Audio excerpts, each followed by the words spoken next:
Haleluya, haleluya. Haleluya. Shalom alaikum Bishim Hamasyah. Salam Aki. Aku kabarkan Injil keselamatan. Bapak Ibu kasih Tuhan, ketemu lagi dengan saya Evangelis Abraham Effendi Usman. Bagaimana kabar saudara semuanya? Tentunya luar biasa. Nah, kali ini Bapak Ibu kita tidak sendiri. Kita bersama dengan Bapak Duha, di mana beliau ini adalah seorang direktur yang menangani Museum Pusaka Nias. Kita akan bincang-bincang apa yang membuat Bapak Duha sehingga bisa mendirikan Museum Pusaka Nias. Ya silahkan Pak, sebelumnya perkenalkan diri Pak. Iya, saya senang sekali, puji Tuhan, ketemu dengan orang yang begitu memberikan hati pada kerajaan Allah. Nah, tadi bertanyanya mengapa mendirikan Museum Pusaka Nias. Ya. Nama saya Nata Alwi Duha. Iya. Saya bukan pendirinya. Iya. Pendirinya adalah Pastor Johannes. Iya. Pastor Johannes itu adalah seorang misionaris Jerman. Iya. Ketika dia membeli tanah ini, saya masih SMA. Iya. Tahun 1991. Iya. Nah, itu 90 dia beli tanah ini. Dan pada saat itu saya sudah, ketika dia beli tanah, dia menyuruh saya untuk, karena sudah bersama-sama dengan dia, saya SMA, untuk datang di sini. Saya tinggal di kota Gunung Stoli, jalan kaki ke sini setiap 2 kali seminggu untuk membabat rumput untuk pertapakan museum ini. Belum direncanakan apapun bagaimana museum di sini. Apa yang kita bayangkan sekarang, apa yang masyarakat sekarang nikmati, apa yang dilihat oleh orang dan dirasakan sekarang, belum pernah terbayangkan begini.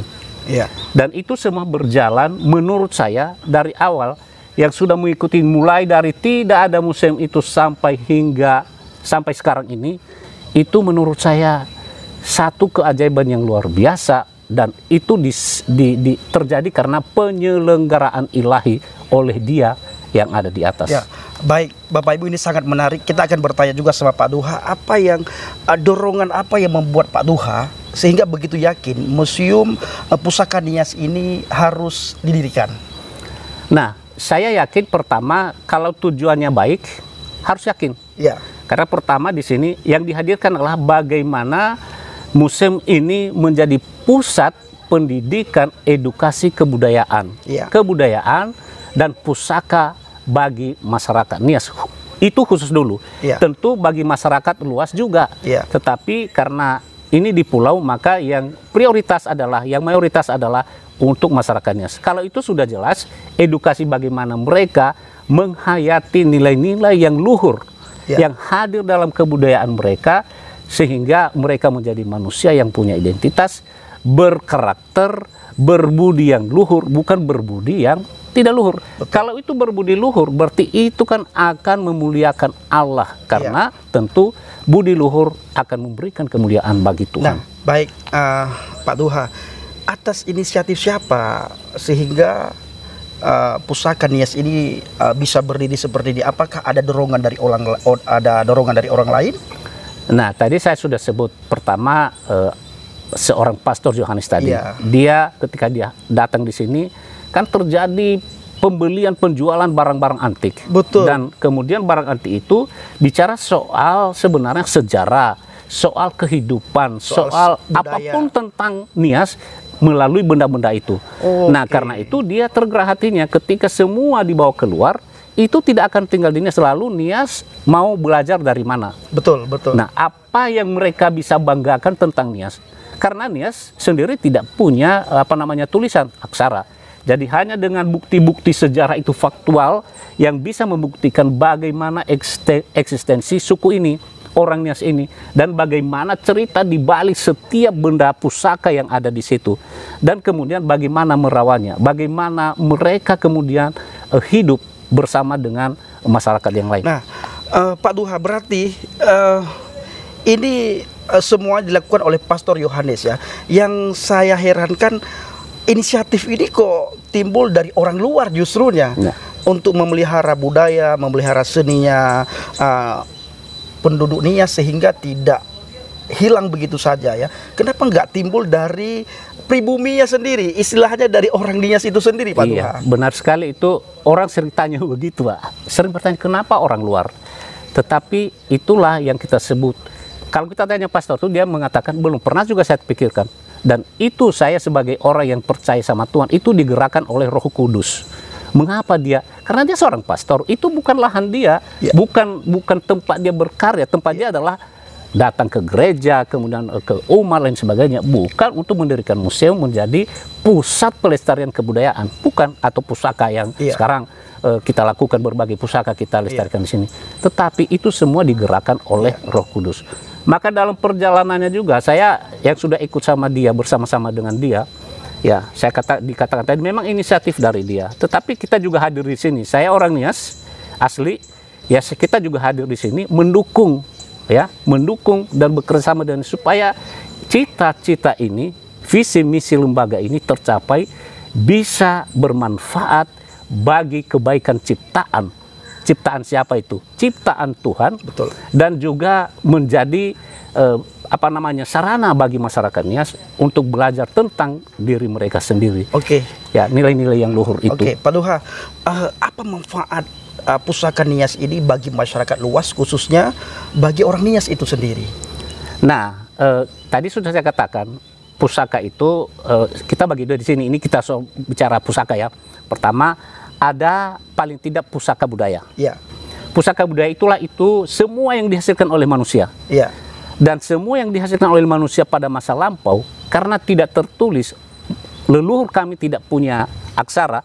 Kalau tidak ada barang-barang itu, bagaimana kita mengetahui kearifan, pengetahuan, kebijaksanaan Atau karya-karya nenek moyang kita dulu? Dulu, kalau itu hilang, maka itu sangat penting bagi ilmu pengetahuan, bahkan bagi nilai-nilai yang ada sekarang. Karena ada buktinya. Dari situ kita bisa belajar.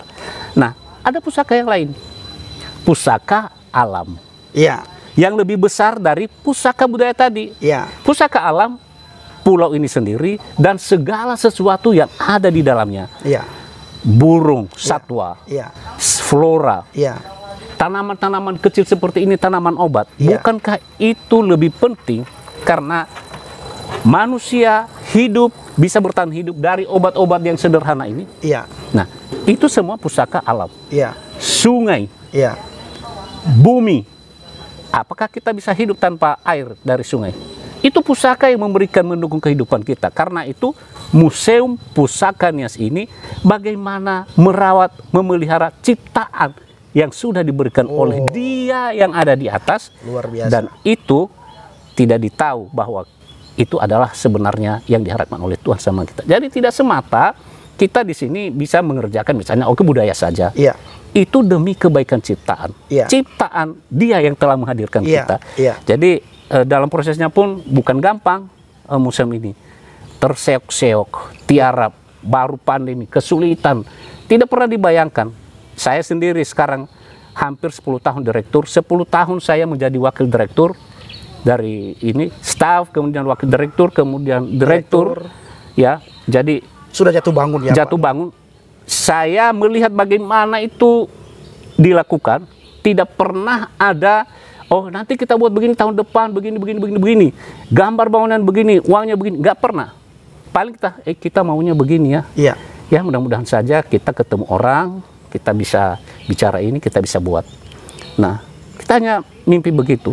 Kemudian terjadi begini, sudah begini. Nanti ditanya, berapa anggarannya? Kita belum berpikir anggarannya. Gambar detail enggak, karena memang kita rasakan bahwa rupanya oleh karena penyelenggaraan ilahi, maka itu bisa berjalan. Dengan keyakinan bahwa kita bekerja saja, kerja keras, berdoa juga, dan kita lakukan itu dengan tulus. Oke, Pak Duha, mungkin ini 2 pertanyaan lagi ya. Bagaimana pandangan Pak Duha sebagai direktur Museum Pusaka Nias ketika melihat ada orang dari luar Nias ataupun orang Nias sendiri dalam hal memburu satwa burung beo. Karena burung beo ini sangat terkenal di luar Pulau Nias. Ketika kita bicara burung beo, orang akan bertanya, pencinta burung bertanya, ini burung beo dari mana ya? Apakah dari Pulau Nias? Nah, ini kenapa? Itu bagaimana tanggapan Pak Duha? Sekarang ini sudah hampir 5 tahun kita di museum ini kampanye tentang perlindungan satwa ini. Di mana-mana saya bicara, semua lain masih silent. Iya. Ya, seperti silent night. Kenapa? Orang pesimis, orang bilang, ngapain bicara burung? Iya. Burung kan boleh dikatakan, ini ada sedikit karakter yang buruk, yang mungkin perlu diperbaiki. Di kampung-kampung di sini, di Nias, ketika melihat sesuatu burung saja, Iya betul. tembak, bunuh. Nah kita melihat ini, loh, segala sesuatu dijadikan musuh. Betul. Nah, apa salahnya? Nah, burung beo itu telah memberikan nama bagi Nias, nama baik. Betul. Itu. Bayangkan, sebelum ada media sosial, belum ada TV, belum ada iklan, belum ada YouTube, beo ini telah menjadi iklan yang positif bagi Nias. Branding bagi Nias. Orang tidak kenal saya, orang kenal beo Nias. Nama Niasnya dikenal. Luar biasa kan? Betul. Nah, karena itu kita sedih sekali. Kita sedih kalau itu diburu. Mimpi kita ini butuh proses di mana-mana. Ini habitat burung beo Nias ini, Magiau namanya. Ini Magiau hadir kembali. Dan tadi saya udah bicara dengan Pak Senta juga, dengan Pak John. Ini usaha yang terus-menerus kita lakukan.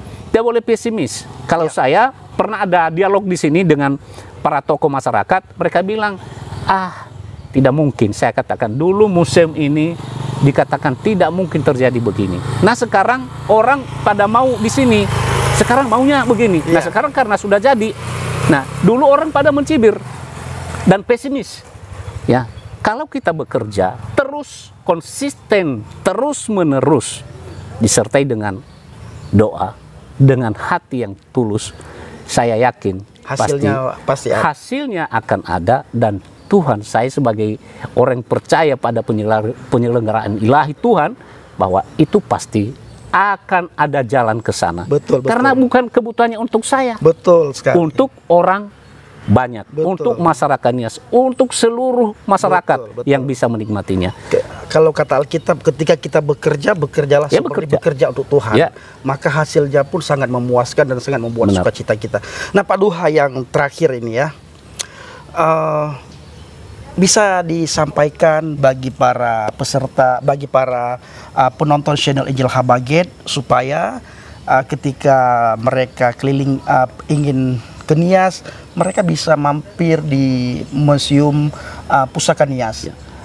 Tolong Pak Duha sampaikan alamatnya, terus apa saja burung satwa yang dilindungi di sini, atau yang ada di tempat ini. Benar.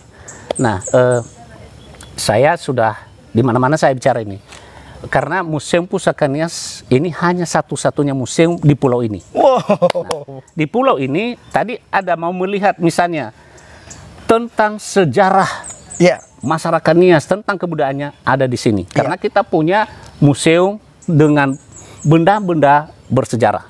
Satu. Kedua, mau melihat satwa-satwa yang ada di sini juga bisa. Nah, yang paling terkenal itu di sini adalah Magiau atau beo Nias. Dan juga burung-burung yang lain yang langka, masih banyak. Tapi ya tidak terlalu banyak. Yang langka itu Magiau, Gogobaya itu yang rangkong ya. Ada merpati hutan perak. Itu juga sangat langka.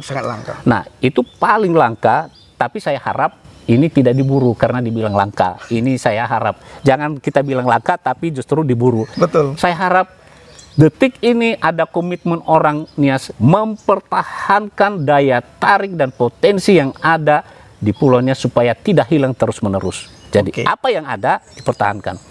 Alamatnya di Jalan Yosudarso, tidak jauh, dan semua orang tahu di sini. Dan di sini juga bisa lihat di website, klik saja Museum Pusaka Nias, itu bisa lihat semua apa yang ada di situ. Untuk pencerahan kebudayaan, misalnya itu ada channel yang khusus yang saya buat, Nias Universe. Nah, Pak Duha, nanti kita akan promosikan channel Museum Pusaka Nias. Jadi kalau mau lihat semua informasinya di situ, silakan ya, tonton, dan Anda pasti mengetahui berita-berita tentang Nias.